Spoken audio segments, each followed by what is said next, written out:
Welcome to the Smack Happy Design videocast, where we explore all things web and marketing.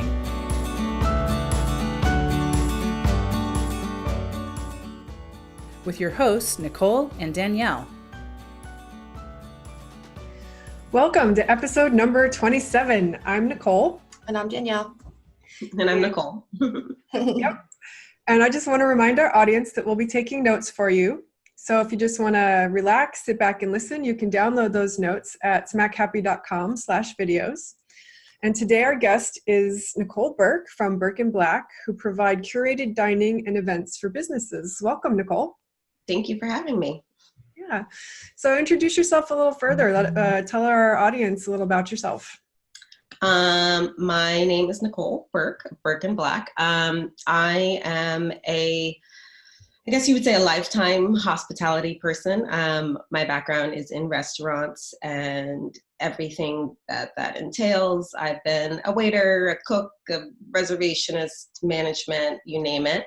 And I've kind of felt the need to bring my knowledge of the workings of the restaurant to the actual end consumer. So that's kind of what Burke Black is about, is kind of giving people the insider and the best practices in planning and executing events and meetings and things like that. Okay. So with regard to that, can you dive a little deeper and tell us more about what that means for, like, what kind of businesses would use your services? So I think we definitely focus more on the smaller businesses. So a lot of times a lot of big corporations will have in-house event planners that will come and do their meetings and plan their business dinners. And I think a pitfall and a really good thing about some place like San Francisco is there's a plethora of options, but sometimes you don't always know how to pick the right option. And then you get bogged down in being like, oh, well, I have to call 20 restaurants and then I ended up picking the wrong one. So we kind of take the hassle and the trouble away of all of that. So we can either do it for you. You hire us anytime you have a business meeting, a business dinner, small in-house events, we come in and do it. Or we can show you how to do it. So we come in, okay, these are the top places you need. This is what you should be looking for. These are how you order, and that type of thing. So we can either do it on a consultation basis, or we can do it for you. Do you work a lot with hotels? Not so much. Hotels usually, they're very specific and they have a lot of rules. I just did an event the other week and it's not really flexible. So like hotels kind of have everything in-house, but a lot of places don't, or a lot of people don't really want to use hotels just for that reason. You don't have a lot of choice. You can only pick the menus they have, and you can't bring in extra things. So a lot of people like to use those empty spaces, that have a lot of flexibility, but then they don't know how to fill that space. There's a lot of amazing event spaces here that's literally just a room or a table or like a building, but then you have to build it from scratch. And then we come in and help you either, use this caterer or this decor. And we work with every budget, every dietary need, every type of group. That's awesome. I think everyone who's doing some sort of event is always looking for that unique space. And then if you can even find it, I know it's so hard to figure out what the next step is, because there's so many, and there's so many little like nuances that go into doing that's awesome that you do that. You help people figure that out. And I'm sure it takes a lot of stress away from them. Maybe not you, but you know how to do this, right? So a lot of stress. And also a lot of people think when they hear event planner, they think, oh, somebody's going to come in and do my flowers and like make some pretty decor. But it doesn't, like, every event doesn't always need that. Sometimes you just need to know like who you're dining with and what their needs are. And I need to make sure, I need to really impress this person. I need to take them to the right place. Do I go you know, a lot of people have their old standby, but that doesn't work for everybody. You know, I used to work at a steakhouse, and it would be crazy how many times people would be like, oh, I'm just going to bring them to my old standby steakhouse. And their client they're trying to impress is like, I'm a vegetarian. And you're like, Yeah. you're like, oh, I can give you the worst thing on the menu here. But, you know, they're so impressed. But you're like, are you trying to impress yourself or your client? You know? So, Yeah. know Do you those think details. do you think that there might be a lot of people out there who it never even occurs to them that they should use your services for a simple business dinner? I think a lot of people, and I mean, I've worked with people who they were like, oh yeah, I just have like a dinner for 10. And I'm like, no, really, like that's what I can help you with, because sometimes you don't want to sit there and you have to fill out most people make you fill out some sort of form, deposits, pick menus, pick wine, make all these decisions when you really want to just be preparing for this meeting. You know, you want to get, if you have a presentation, if you have like a report to do, like you don't want to stop and then like be emailing all your guests, like, what are your dietary needs? And pick this menu. And, you know, you've got a sommelier like filling your inbox. Can you pick your wine, please? And, you know, having been on the other side, I know it's hard to get all of those emails and things answered. And then you just pick, and then you end up changing your mind, or somebody's like, oh, I don't like that. But it's just, there's a lot of little details you don't really think about, or even just the time to like call everybody and see if they have space for you. I mean, that can take time that a lot of people don't have. Yeah. If they don't have assistants, or if they don't have a dedicated person to do that in their office.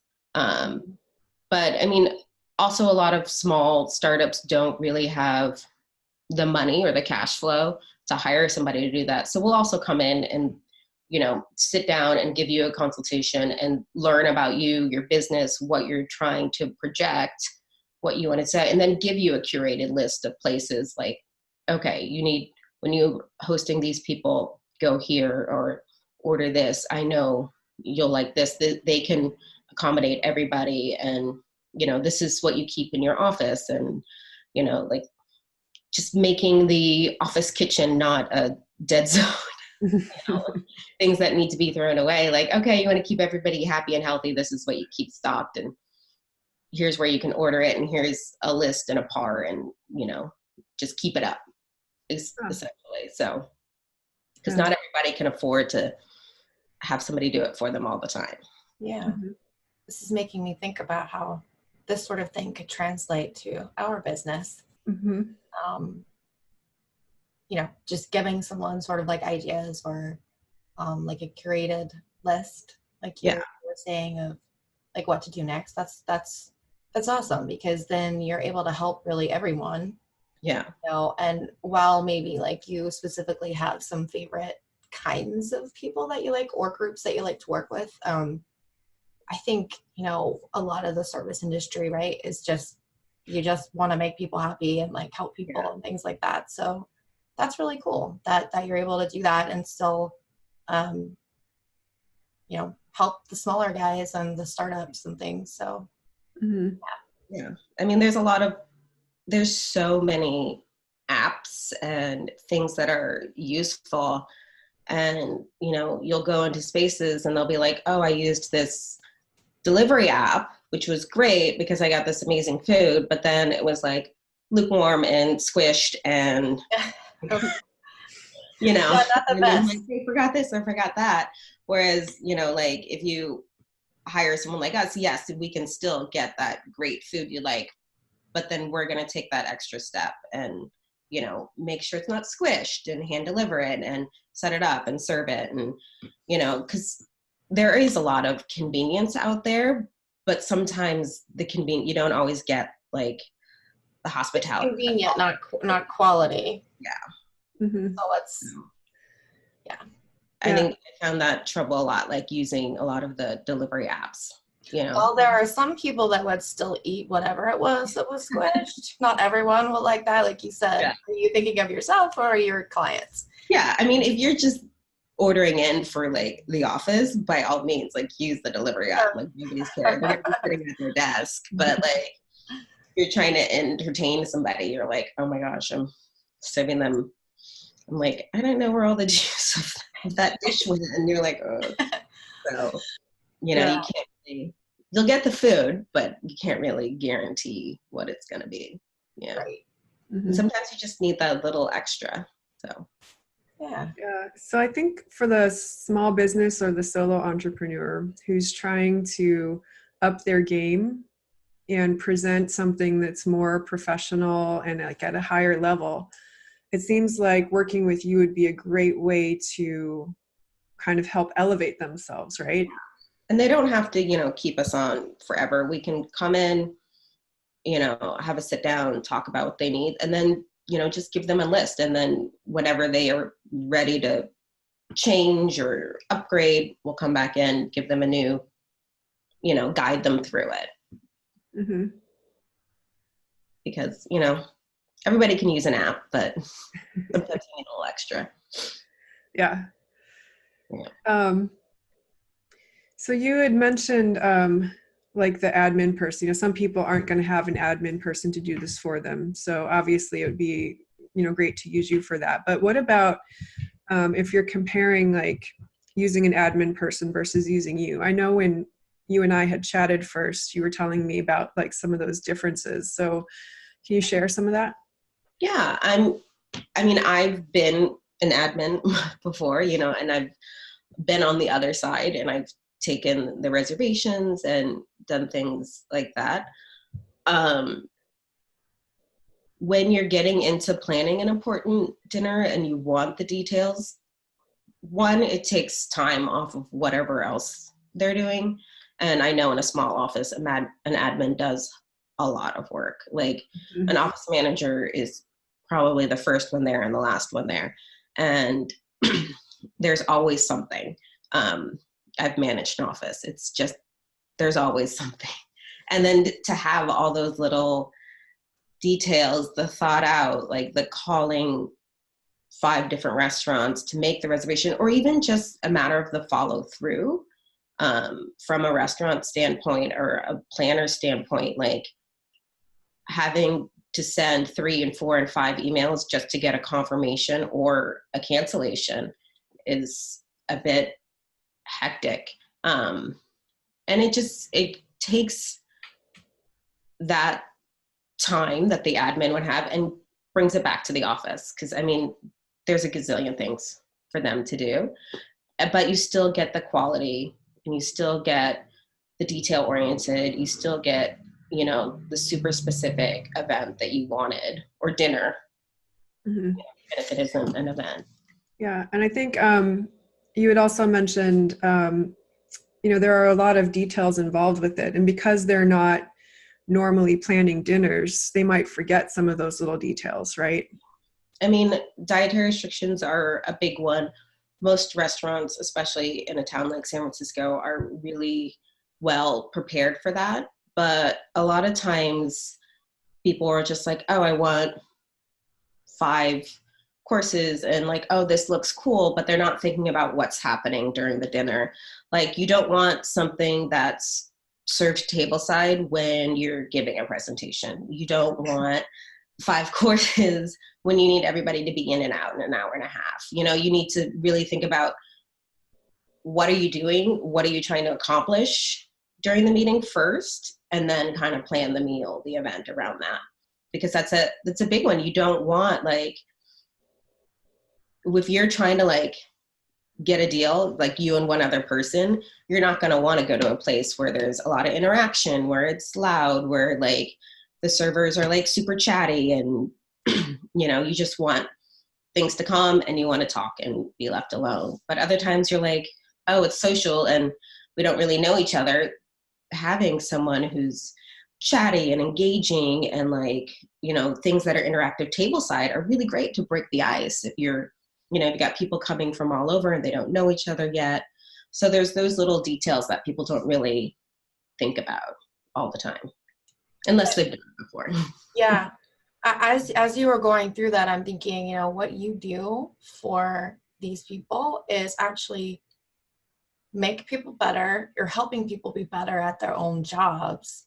And not only that, you're helping them get this sale that they might not have otherwise got before, because, you know, say they didn't have that knowledge and they took this really big situation to a really noisy restaurant where some of the points and like the feelings of how passionate they were about selling something, you know, whatever it might be.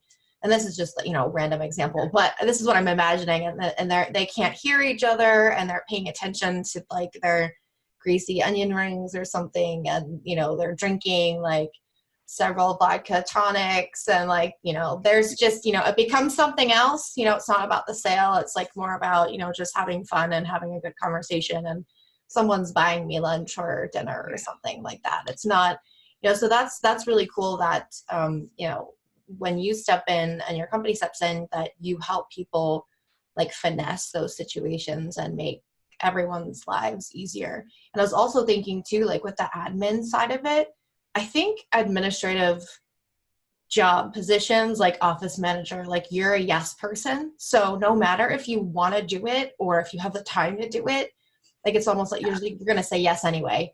And from like, you know, a management perspective, unfortunately, not all managers see, you know, that as something that's a bad thing, but, you know, they should be focusing on like what they're really good at in their job, and not taking away from that, from doing something like, you know, the constant follow up, and, you know, maybe they miss an email or something because they're really busy doing other things. And so that's what I was thinking of. That's what I take away from it. And I hope that that's the right sort of impression.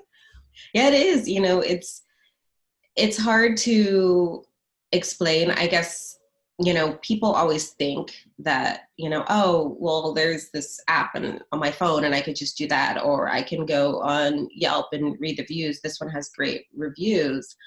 But I think there's always some value in experience and, you know, knowing the difference. And, you know, my partner and I, we know we've been in, you know, I've worked in every type of restaurant. I think my first hospitality job I worked in my parents' coffee shop.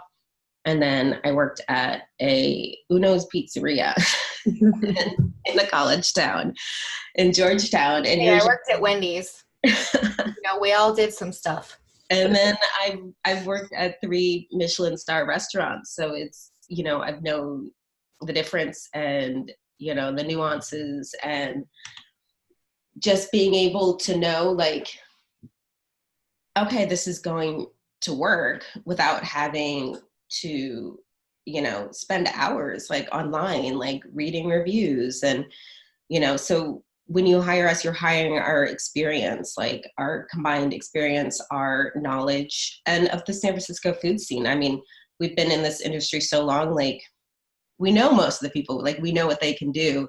And so you're getting that knowledge too, like, oh, I have this really demanding person, you know, you're like, you know what? I know this person at this restaurant and they're really good at that. So let's just do that, you know? Mm-hmm. So you get to be a regular. Yeah. Without having to be. So what's your favorite restaurant?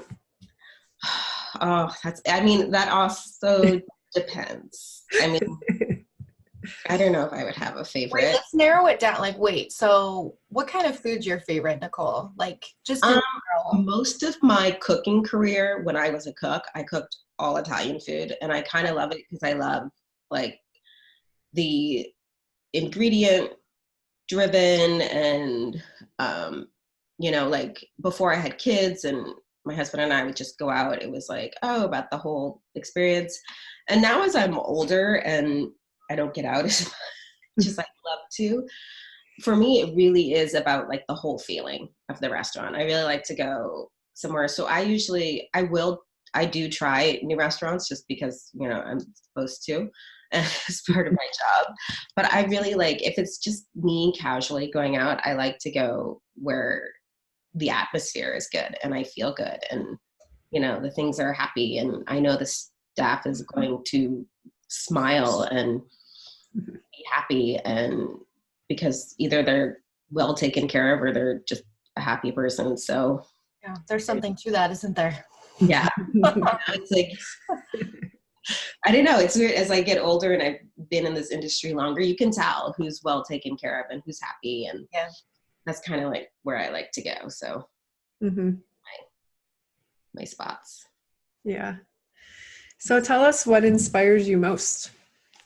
You know, the happy, like when I was still in restaurants, my best days would be, you know, I'd finish and I'd be like, oh, I made this many people happy, and they hang up the phone. Or you come in the morning and you get those 5-page with pictures, thank you so much, like everybody had a wonderful time. And I know people always like to leave bad reviews, but those like emails, when I ran an office, and those emails I would get first thing in the morning of people who finished their meal and were so excited about, you know, their server, the cook, the manager, the sommelier, like the whole experience, that really makes me happy to like be a part of creating that or initiating that memorable experience.